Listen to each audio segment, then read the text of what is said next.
એમ અહીંયા ગાડી અત્યારે ઘણા બધા લોકો આવી અને એમને કંબલ આપી ગયા છે, સ્વેટર આપી ગયા છે, આ રીતના જમાડવા પણ આવે છે. તો તમે એ પણ આ જગ્યા પર આવી અને તમે કરી શકો છો. અને તમારે એની માટે સંપર્ક છે એ હું અત્યારે આ ફેસબુકના ઉપર હું મૂકીશ, એ રાજુભાઈનો, જે તમે એમનો કોન્ટેક્ટ ડાયરેક્ટ કરી શકો છો. આ રીતના કોઈ પણ જાતનું તમારે સેવા આપવી હોય તો તમે આપી શકો છો એમ.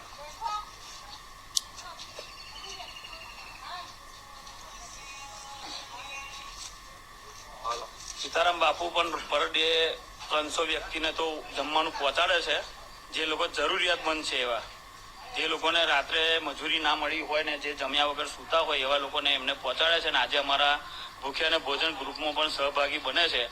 અને અમારો આ તમામ ગ્રુપ છે એ પણ અમારા ગ્રુપને ઘણી મદદ કરે છે.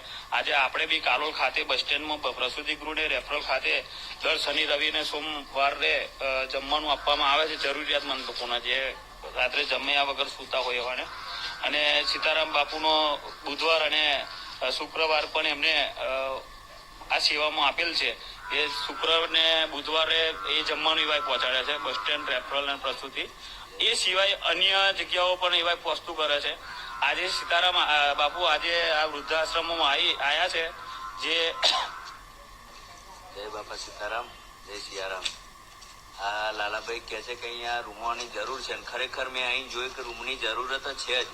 કેમ કે જેને આપણે હાથે પકડીને ખુરશીમાંથી બીજી જગ્યાએ લઈ જઈ શકીએ છીએ તો બી તકલીફ પડે છે. તો રૂમોની ખાસ નીચે જરૂર છે. એની માટેનો તમે જેમ બને જેટલું બને રૂપિયો તો રૂપિયો, એક રૂપિયો નાખશો ને તો ગલ્લો ભરા છે. એવું નથી કોકને 5,000 હાલ દો ને 10,000 હાલ દો. હું આજે જાહેર કરું છું કે 5,151 હું મારા તરફથી રૂમમાં પહેલી મદદ કરવાનો છું. અને પછી મને એવું લાગશે કે કંઈ ખૂટે છે તો મારા તરફથી હું પાછું આવીને મદદ કરીશ. જય સિયારામ. બાપા સીતારામે જે રીતના જાહેરાત કરી એ રીતના આપણે પણ ફૂલ નહીં તો ફૂલની પાકડી આપીને મદદ કરીશું, તો જેથી આ લોકોની રહેવાની સગવડ સારી રીતના થઈ શકે અને એ તકલીફ જે ઉપર ચડવા ઉતરે ને એ બંધ થઈ જાય. અત્યારે સાહેબ શું છે, દિવસે દિવસે સંખ્યા વધતી જાય છે. જી જી.